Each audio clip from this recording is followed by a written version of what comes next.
The morning of December 18th, 1944, outside the Belgian village of Krinkelt, a German anti-tank crew settled into position behind their 88 mm Park 43. The gun was a monster, over 16 ft long, its barrel capable of hurling a 22 lb armor, piercing shell at nearly 3,000 ft pers. Frost clung to the metal, the crew's breath came in white clouds. They had been awake since 3:00 in the morning, part of the massive German counteroffensive that would become known as the Battle of the Bulge. Oberfeldwebel Klaus Richter commanded the gun. He was 26 years old, a veteran of the Eastern Front who had destroyed 11 Soviet tanks at Kursk. To him and his crew, the 88 was not just a weapon, it was certainty itself. In 2 years of combat, Richter had never seen armor that could withstand a direct hit at combat range. Not the Soviet 34, not the British Churchill, and certainly not the American Sherman, that rolling coffin the Germans called a Tommy Cooker. If you're enjoying this deep dive into the story, hit the subscribe button and let us know in the comments from where in the world you are watching from today. Through the early morning fog, Artur spotted movement. 300 m down the forest road, a Sherman tank emerged from the tree line. Standard procedure. His gunner, Greiter Hunts Müller, already had the traverse wheel spinning, bringing the long barrel to bear. The loader slammed an armor, piercing round into the breech. The entire sequence took 11 seconds. They had done this so many times that words were unnecessary. Müller centered the crosshairs on the Sherman's hull, just below the turret ring, where the armor was thinnest on American tanks. Richter gave the command.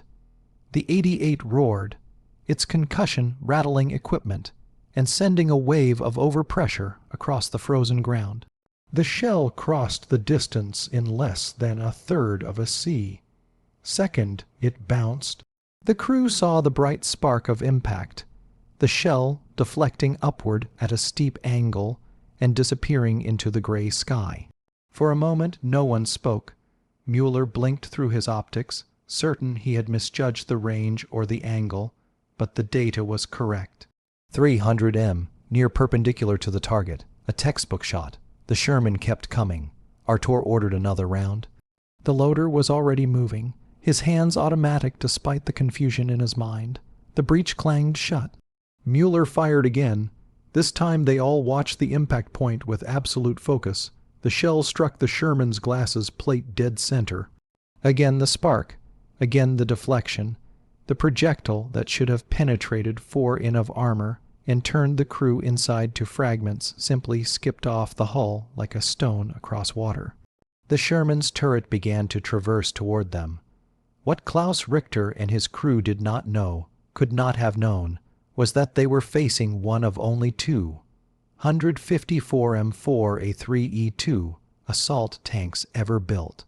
The Americans called it the Jumbo. Its frontal armor was not the 2 in of a standard Sherman, nor even the 4 in of the later models.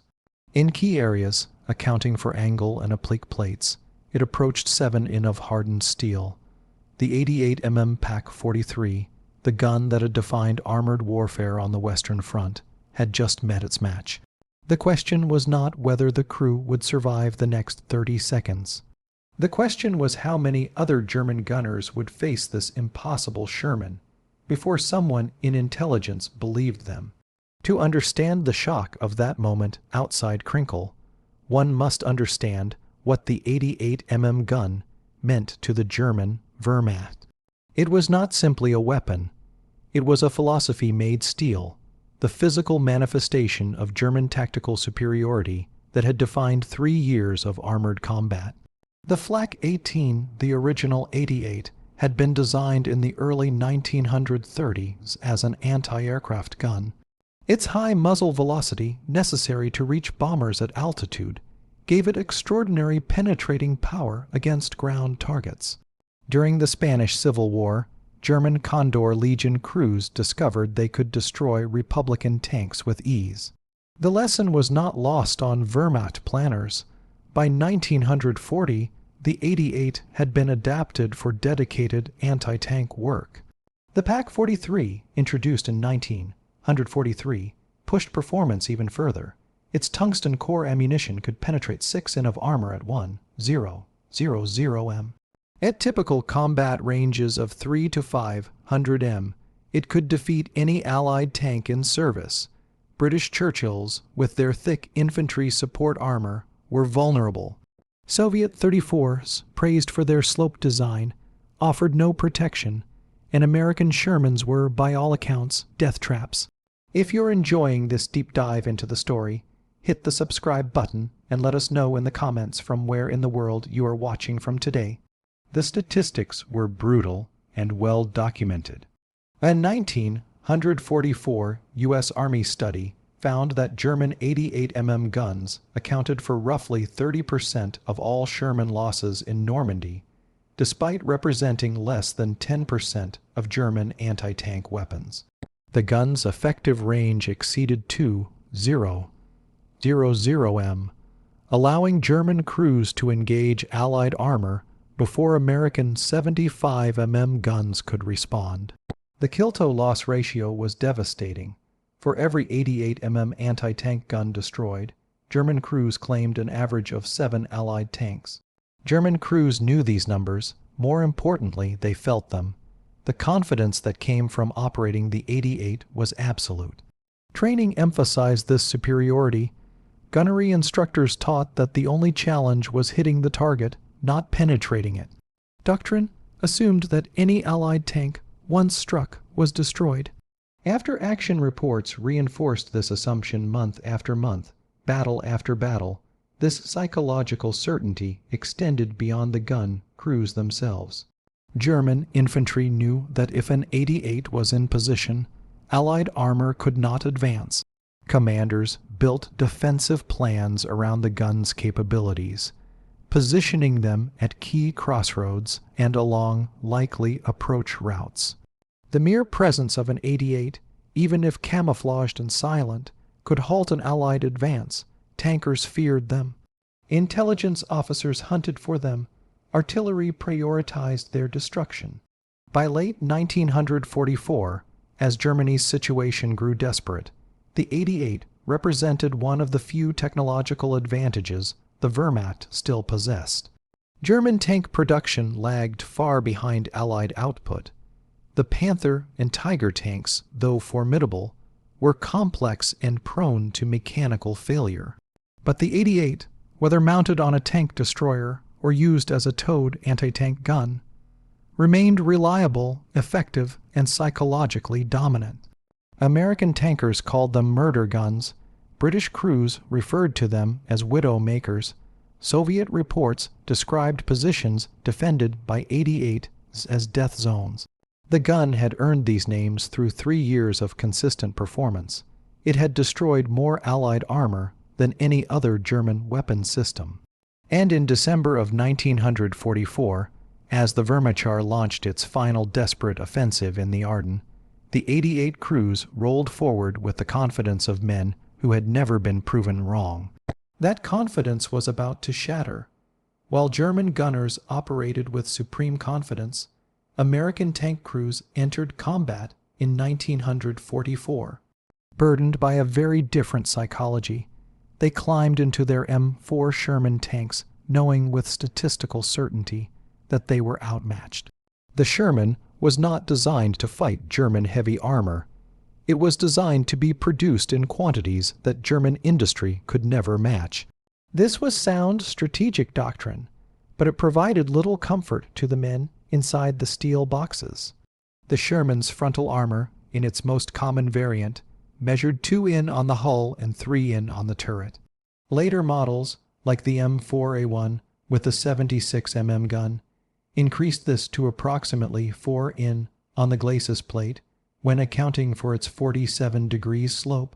These numbers were adequate against most German tanks and all German anti-tank guns of 1942 and early 1943. But by late 1944, they were dangerously obsolete. A German 88 mm Pak-43 could penetrate 4 in of armor at 1,500 m. The Sherman's frontal protection could be defeated at ranges where American gunners could not effectively return fire. The German Panther tank, armed with a long, barreled 75 mm gun, could destroy a Sherman from the front at 1,000 m, while remaining effectively immune to the Sherman's gun at the same range. The Tiger, with its 88 mmK-36, represented an even more extreme mismatch. If you're enjoying this deep dive into the story, hit the subscribe button and let us know in the comments from where in the world you are watching from today. American tactical doctrine acknowledged this reality with brutal honesty. Training manuals instructed Sherman crews to avoid frontal engagements with German heavy armor whenever possible. The preferred tactic was to use numerical superiority, maneuver to flank positions, and attack from the sides or rear where German armor was thinnest.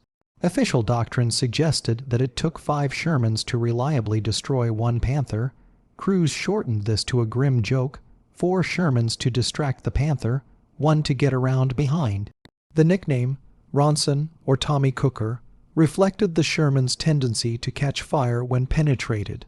Early models stored ammunition in sponsons along the hull sides directly in the path of penetrating shells. A hit often ignited propellant charges, causing catastrophic internal fires. Crews had approximately 30 seconds to evacuate before temperatures inside reached lethal levels. Many didn't make it.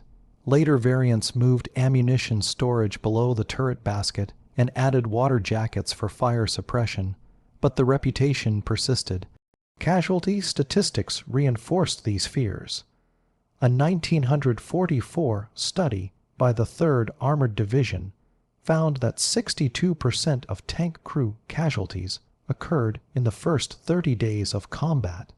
New crews unfamiliar with proper tactical employment suffered disproportionately, but even experienced crews faced grim odds. The average operational lifespan of a Sherman in heavy combat was measured in weeks, sometimes days. Crews were rotated through replacement tanks with disturbing frequency, yet Shermans kept coming.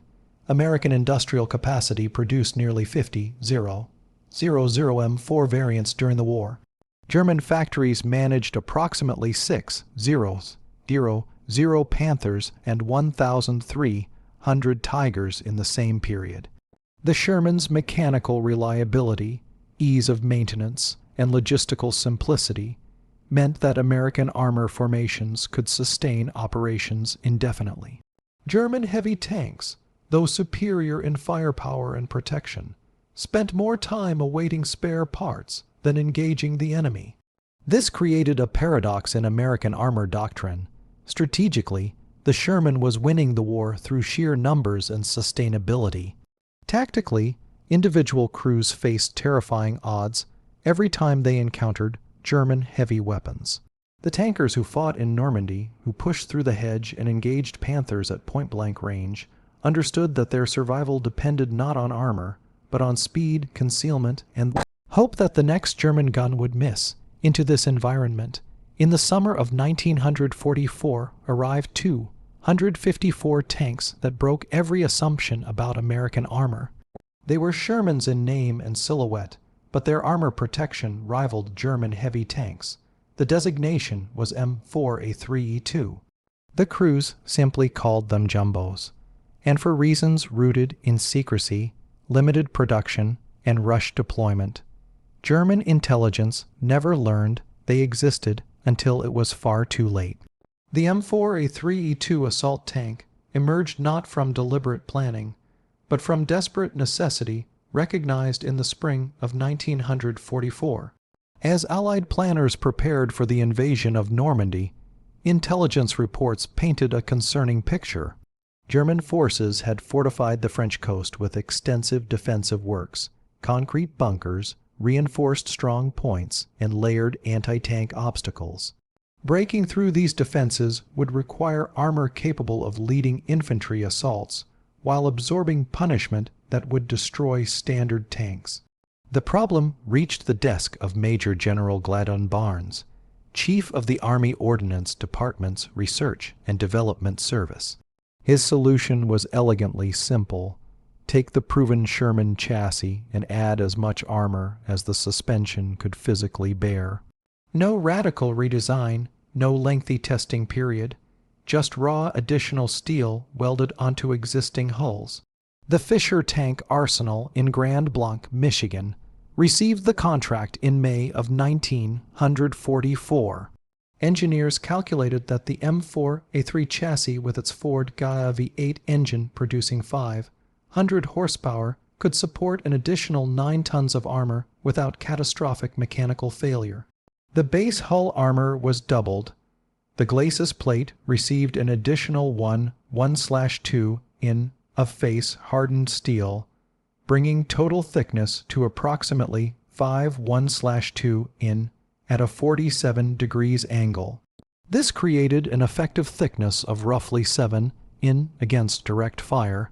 The turret received even more dramatic enhancement. The frontal casting was increased to 7 in of solid steel. The mantlet protecting the gun mount measured nearly 8 in at its thickest point. Side armor increased from 1/1/2 in to 3 in. Even the tracks received protective skirts to shield the suspension from hollow charge weapons. Weight increased from 33 tons to 42 tons. Top speed decreased from 30 mph to approximately 22. The power-to-weight ratio, already marginal on standard Shermans, dropped to 14 horsepower per ton. This made the jumbo sluggish in acceleration and poor at climbing steep grades, but none of this mattered if the armor worked. Production began in June of 1944 and concluded by July. The limited run of 254 tanks reflected both the urgency of the project and the limitations of the approach.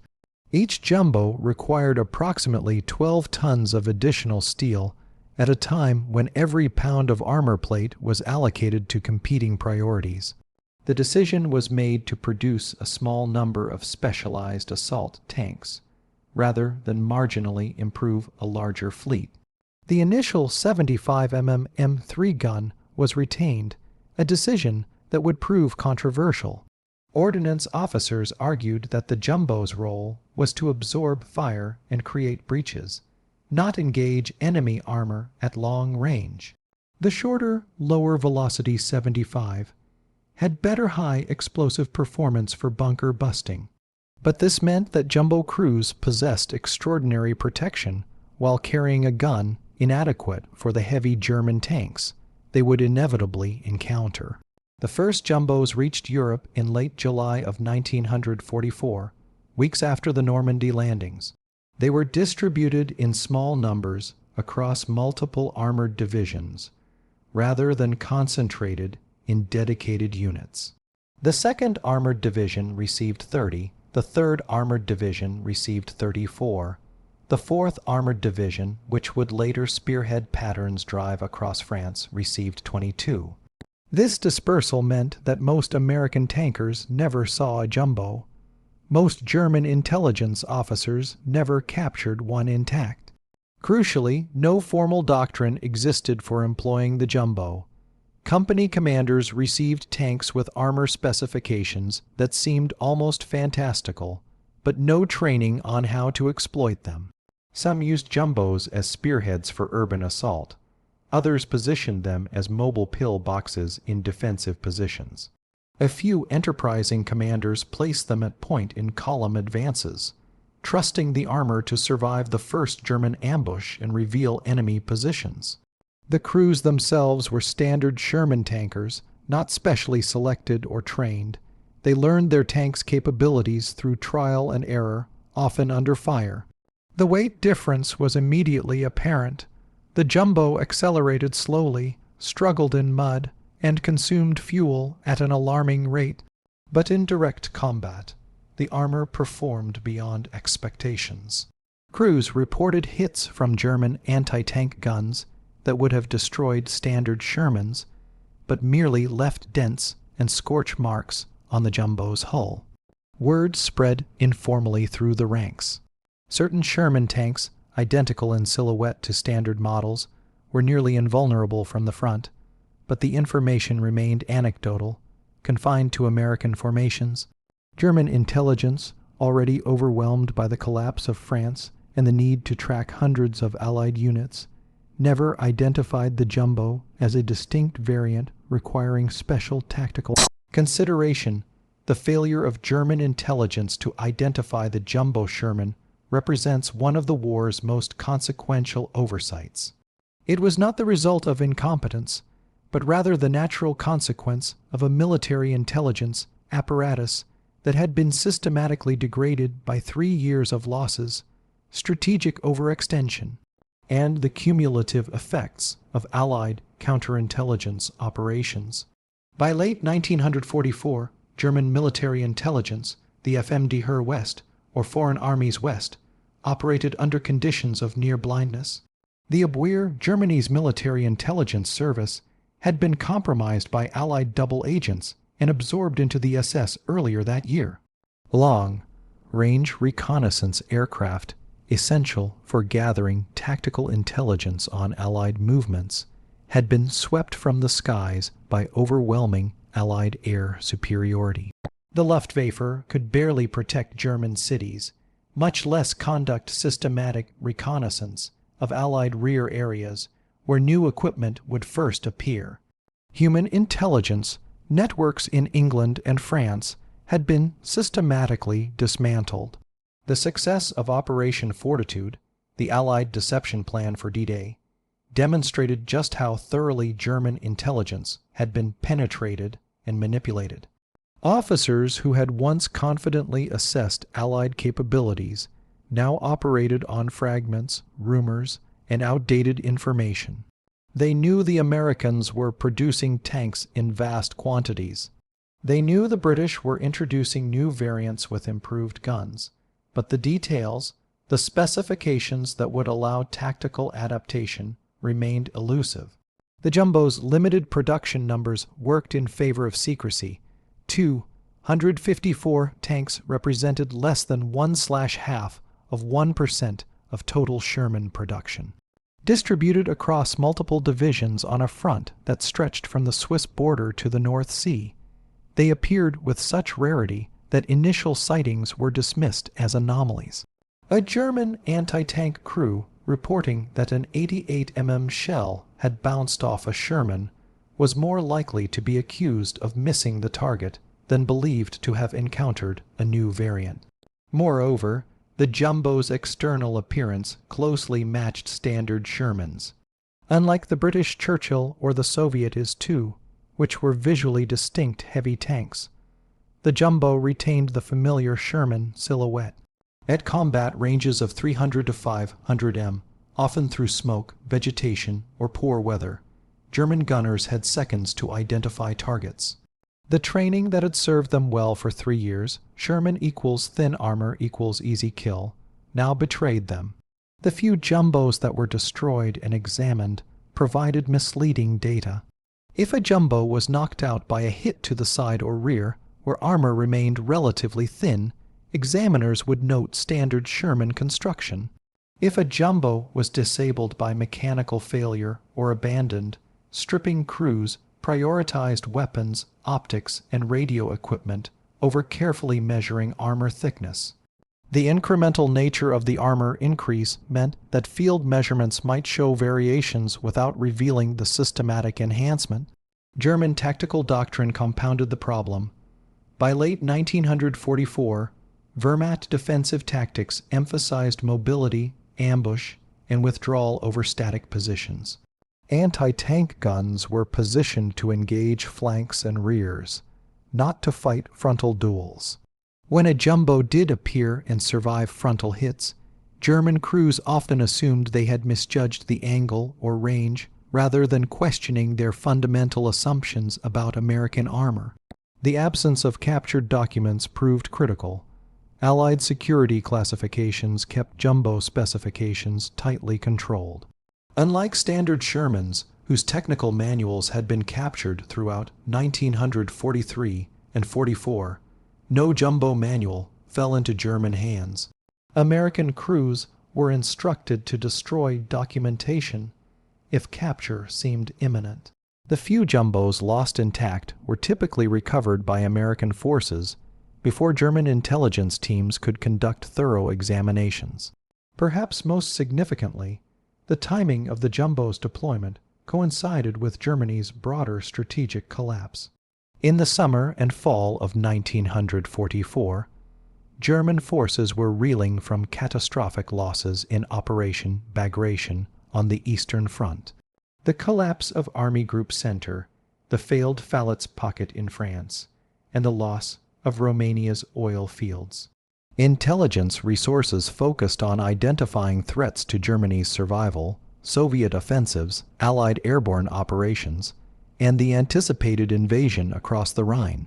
A slightly better armored Sherman variant, appearing in small numbers on a front where hundreds of Allied tanks operated, simply did not register as a priority concern.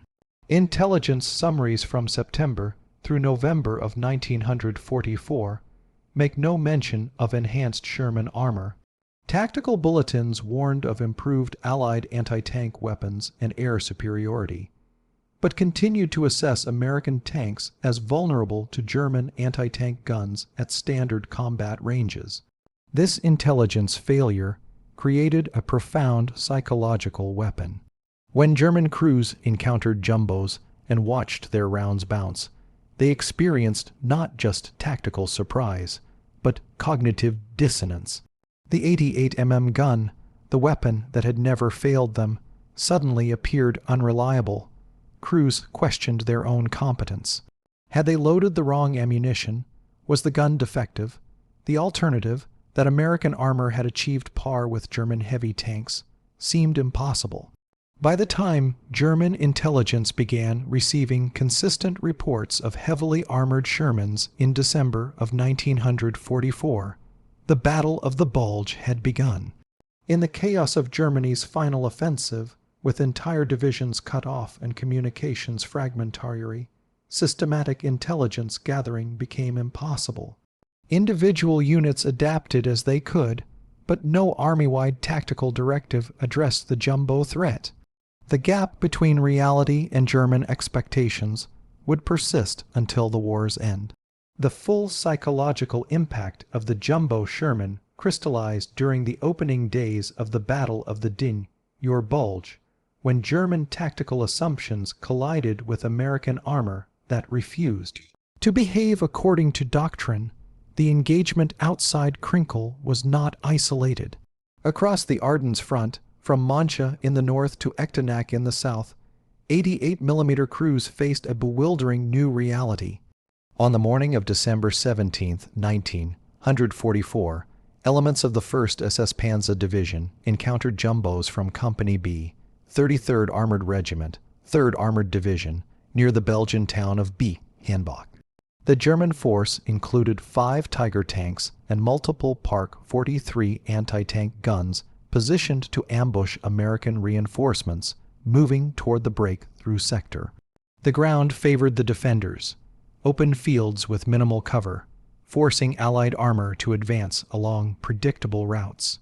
3 jumbos led the American column. Standard doctrine would have been suicidal. The Tigers and anti-tank guns had clear fields of fire exceeding 1,000 m, but the jumbo commanders, having learned their tanks' capabilities through previous engagements, advanced with confidence. The German guns opened fire at 800 m. The first Tiger's 88 mm round struck the lead jumbo's glacis plate at a slight angle. The shell penetrated the outer oblique layer, but failed to breach the base armor. The impact sent a shock wave through the crew compartment, stunning the driver, but the tank continued forward. The Tiger crew, confused by the survival of their target, fired again. The second round hit the turret front. Again, no penetration. The jumbo's gunner, now oriented on the Tiger's muzzle flash, returned fire. The 75 mm round, inadequate for frontal penetration of a Tiger's armor, nevertheless struck the German tank's gun mantlet with sufficient force to jam the traverse mechanism. Effectively mission killed, the Tiger withdrew. The remaining German armor, watching a Sherman absorb multiple 88 mm hits and continue fighting, hesitated. That hesitation cost them initiative. The engagement devolved into a chaotic close-range fight as American infantry and additional Shermans, both standard and jumbo variants, pushed into the German position. By noon, the German force had withdrawn, having destroyed 2 standard Shermans, but failed to stop the armored column. The 3 jumbos that led the assault bore multiple impact marks on their hulls and turrets. Not one had been penetrated from the front. A similar pattern repeated across the Bulge salient near Bastogne. A single jumbo from the 4th Armored Division's 37th Tank Battalion held a crossroads against repeated German attacks. On December 20th, the tank commanded by Staff Sergeant William McVeigh absorbed 17 anti-tank rounds over 6 hours. German forces, convinced they were facing a fixed fortification rather than a mobile tank, eventually bypassed the position rather than continue expending ammunition uselessly. The psychological effects rippled through German formations after action. Reports from the 6th Panzer Army, obtained from captured documents, reveal growing confusion about American armor capabilities. One report from late December stated enemy tank variants observed with improved frontal protection, 88 mm penetration, unreliable at ranges below 500 m. Recommend targeting tracks and flanks exclusively. The language is significant. German tactical doctrine had never described 88 mm penetration as unreliable. The weapon's effectiveness had been assumed, not questioned. The recommendation to target tracks and flanks represented a fundamental shift in tactical thinking, an admission that frontal engagement was no longer guaranteed to succeed. For American crews, the jumbo provided not just physical protection, but psychological liberation. Tankers who had spent months accepting that their survival, it depended on luck and maneuver, suddenly possessed armor that could stand and fight. This confidence translated into tactical aggression. Jumbos were pushed forward into positions where standard Shermans would have been withdrawn. They served as rallying points for infantry, as mobile cover for advancing troops, and as psychological weapons whose mere presence altered German tactical calculations. Yet the jumbo's limitations remained stark. Side armor, though improved to 3-in, remained vulnerable to German 75 mm and 88 mm guns at typical combat ranges. Rear armor at 1-1 and 1/2-in could be penetrated by even lighter anti-tank weapons. The reduced mobility made jumbo vulnerable to flanking maneuvers and difficult to extract if terrain became unfavorable. Moreover, the 75 mm gun meant that jumbo could not reliably engage German heavy armor frontally.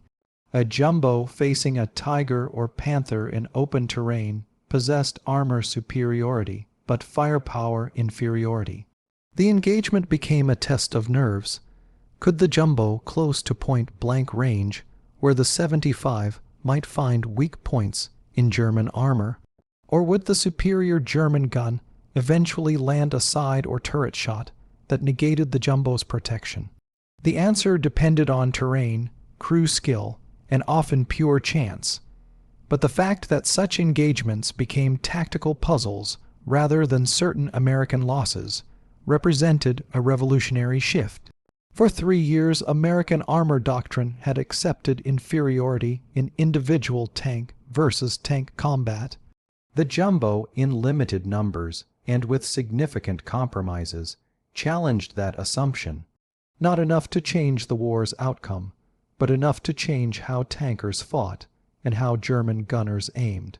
The jumbo Sherman's combat record through the winter of 1944 and into 1945 revealed both its extraordinary strengths and its inherent limitations. As the Battle of Bulge ground toward its conclusion in late January, American armored divisions compiled after-action reports that attempted to quantify what crews had experienced viscerally. The jumbo could survive, but survival alone did not guarantee victory. casualty statistics told a striking story. Standard M4 Shermans in heavy combat during the Bulge suffered loss rates approaching 40% in some battalions. Jumbos operating in identical conditions and often leading the same attacks experienced loss rates below 15%. The difference was almost entirely attributable to frontal armor protection.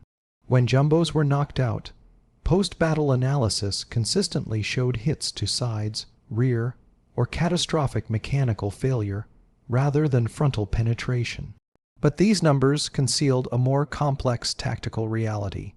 The jumbo's limited firepower meant it could not decisively engage German heavy armor. In engagements where jumbo faced Panthers or Tigers, the typical outcome was stalemate or withdrawal rather than American victory. The jumbo could survive the encounter, allowing its crew to live and fight another day, but it could not kill the German tank that had failed to kill it. This limitation drove urgent field modifications. Beginning in January of 1945, some jumbos received 76 mm guns scavenged from destroyed standard Shermans. The conversion was unofficial, performed by maintenance units using whatever resources they could improvise. The longer, higher velocity 76 mm gave jumbos a fighting chance against German heavy armor at ranges where their superior frontal protection could be exploited. Approximately 40 to 50 jumbo received this upgrade, though exact numbers remain uncertain due to the informal nature of the modifications. Crews praised the results. A jumbo with a 76 mm gun could fight Panthers nearly as an equal, possessing comparable armor protection and adequate firepower. Against Tigers, the matchup remained difficult, but no longer hopeless. These hybrid jumbos represented what American armor doctrine had needed since Normandy, a tank that could both survive and kill in direct combat with German heavies. Yet, even as these modifications proceeded, the strategic context was shifting. By February of 1945, German resistance in the West was collapsing. The failure of the Ardennes offensive had consumed Germany's last mobile reserves. Fuel shortages immobilized even undamaged German tanks. Allied air superiority meant that German armor could barely move during daylight hours. The tactical problem that the jumbo had been designed to solve, breaking through prepared German defenses, was being solved instead by overwhelming numerical and logistical superiority. The jumbo's psychological impact, however, persisted beyond its tactical utility. German gunners who had encountered the heavily armored Shermans carried that experience into subsequent engagements. The absolute confidence that had characterized 88 mm crews earlier in the war was replaced by caution and uncertainty. Intelligence briefings in February and March of 1945 finally acknowledged the existence of heavily armored Sherman variants, but by then the warnings came too late to influence German tactical doctrine in any meaningful way. For American tankers, the jumbo's existence provided something more valuable than its limited numbers suggested. Proof that American industry could produce armor equal to German standards when required. The narrative that American tanks were inherently inferior, that crews had to accept vulnerability as the price of mobility and reliability, was definitively shattered. Later American tank designs, including the M26 Persing heavy tank that arrived in small numbers in early 1945, reflected lessons learned from the jumbo program. The jumbo also influenced post-war armor doctrine. The tension between protection, firepower, and mobility that the jumbo embodied became central to American tank design philosophy. The recognition that crews needed protection sufficient to survive the opening moments of engagement, even at the cost of speed or range, shaped development of the M46, M47, and ultimately the M4A3E2 patent tanks that dominated American armored forces through the 1950s. But perhaps the jumbo's most significant legacy was symbolic. It represented American industrial flexibility, the capacity to identify a problem, develop a solution, and field it in quantities sufficient to matter, all within months rather than years.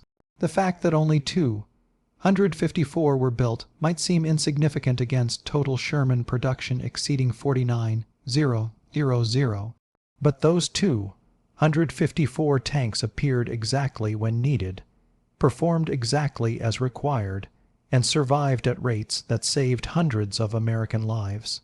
The crews who fought in jumbos carried their experience into peacetime. Veterans' accounts consistently emphasized the confidence that came from knowing their armor could protect them, the aggression it enabled, and the gratitude they felt toward the engineers and workers who had built their tanks. For men who had previously accepted that survival was largely chance, the jumbo provided something invaluable: control over their own fate, the ability to stand and fight rather than simply hope to avoid being hit. The German military's response to the jumbo Sherman, or more precisely, their inability to respond effectively, illuminated the broader collapse of Wehrmacht tactical and industrial capacity in the war's final months. The intelligence failure that left 88mm crews unaware of enhanced American armor was symptomatic of a military organization that had lost its ability to adapt to rapidly changing battlefield conditions. Captured German documents from early 1945 reveal an institution in denial. Training materials for anti-tank crews, even those produced in February and March, continued to list standard Sherman armor specifications. Gunnery tables provided no data for engaging heavily armored variants. Tactical directives assumed that 88mm guns retained their dominant position against all Allied armor. The institutional knowledge base built on 3 years of successful employment could not rapidly incorporate the new reality. Individual German units that encountered jumbos adapted through hard-won experience. After-action reports from formations that fought in the Ardennes or along the Rhine show evolving tactics, increased emphasis on flanking shots, coordination between multiple anti-tank weapons to strike simultaneously from different angles, and preference for ambush positions that allowed close-range engagement of side armor. But these lessons remained localized, shared informally between units rather than disseminated through official doctrine. The inability to respond at the industrial level was even more damaging. German tank designers were aware through intelligence reports and interrogation of captured American crews that upgraded Sherman variants existed. But by late 1944, German industry had lost the capacity for responsive innovation. Factories were under constant aerial bombardment. Raw materials were scarce. The labor force consisted increasingly of slave workers with little technical expertise and no motivation to maintain quality standards. Plans to upgrade the penetrating power of German anti-tank guns existed. The PaK-44, an even more powerful 88mm variant, was in development. Advanced ammunition types, including sophisticated armor, piercing composite rigid rounds, promised better performance against thick armor.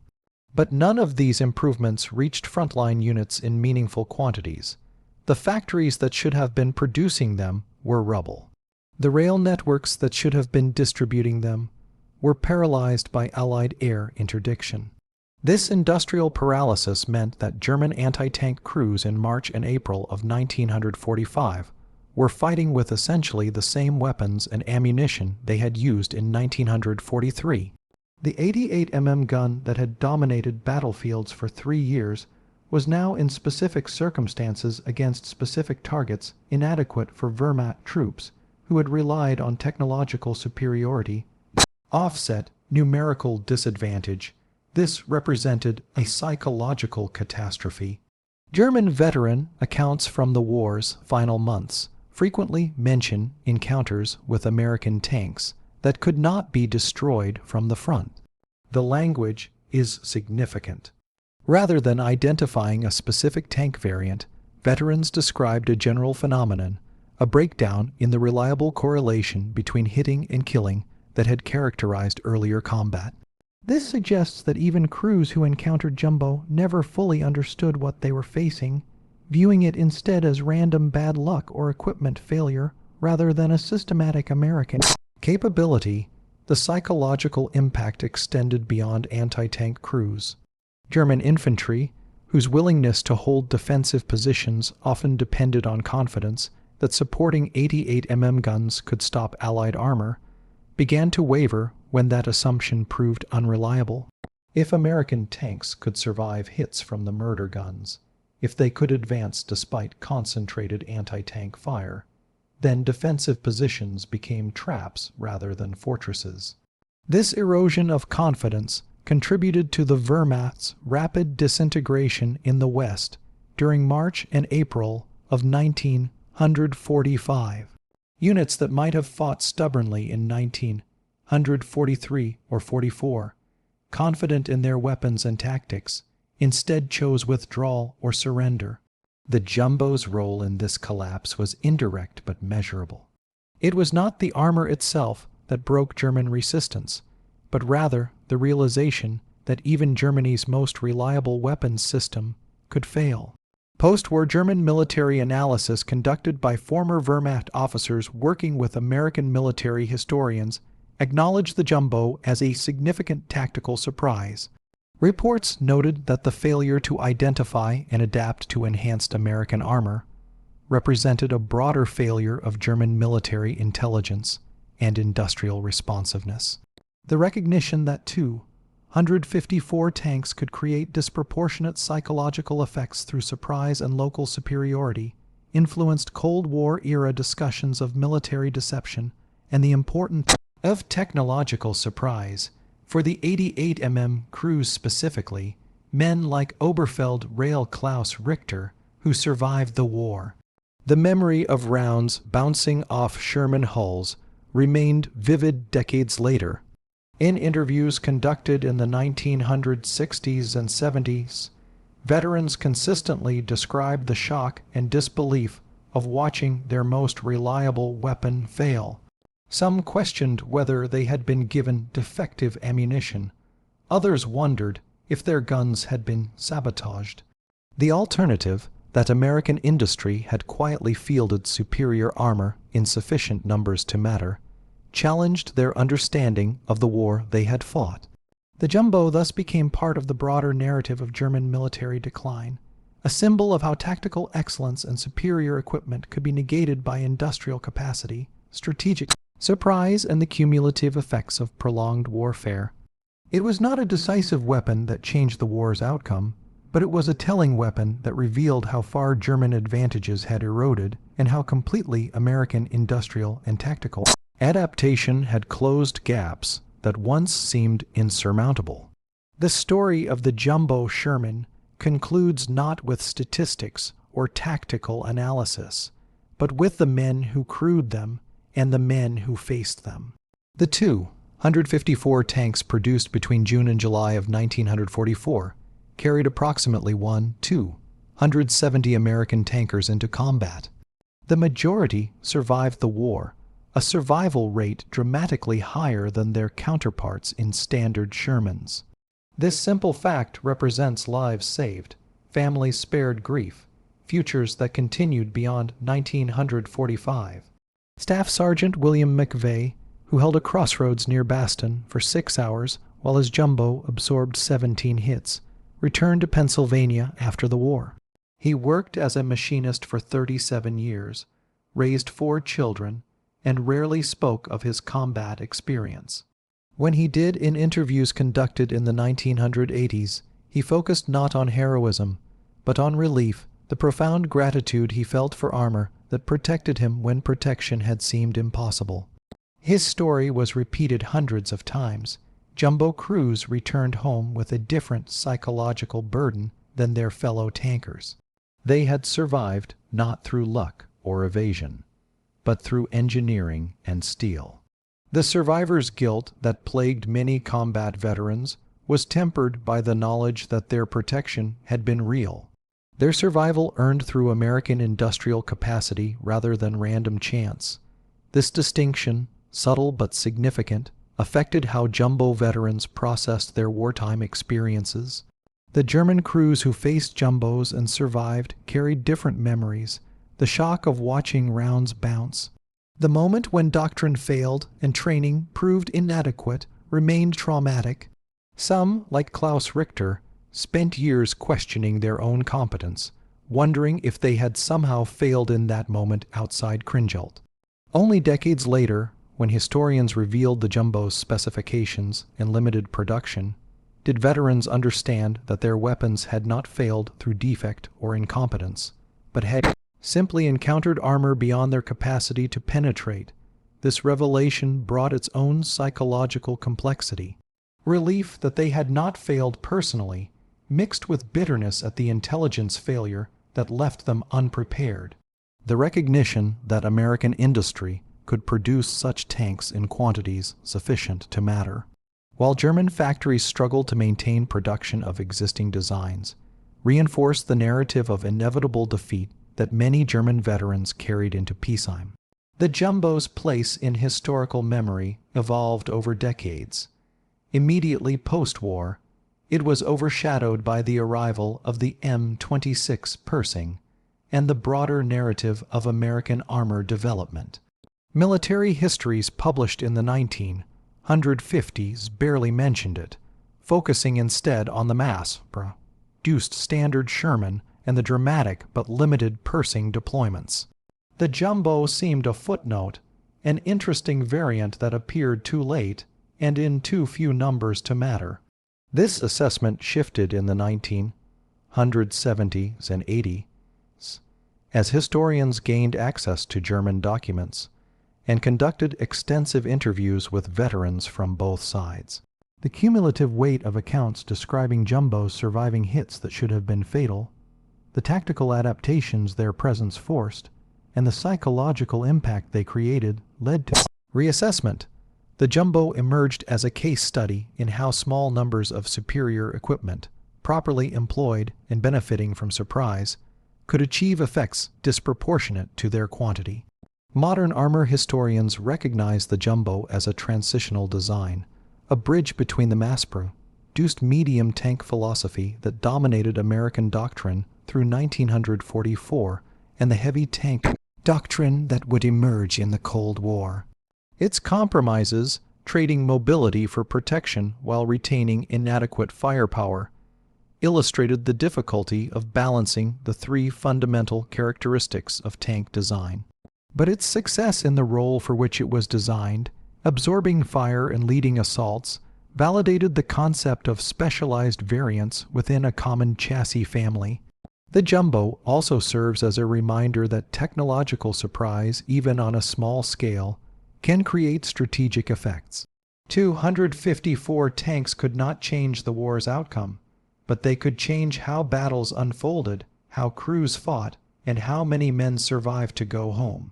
In the calculus of war, where individual lives often disappear into statistical aggregates, the jumbo represents something important, the recognition that protecting soldiers, even at the cost of other performance characteristics, was worth the industrial investment.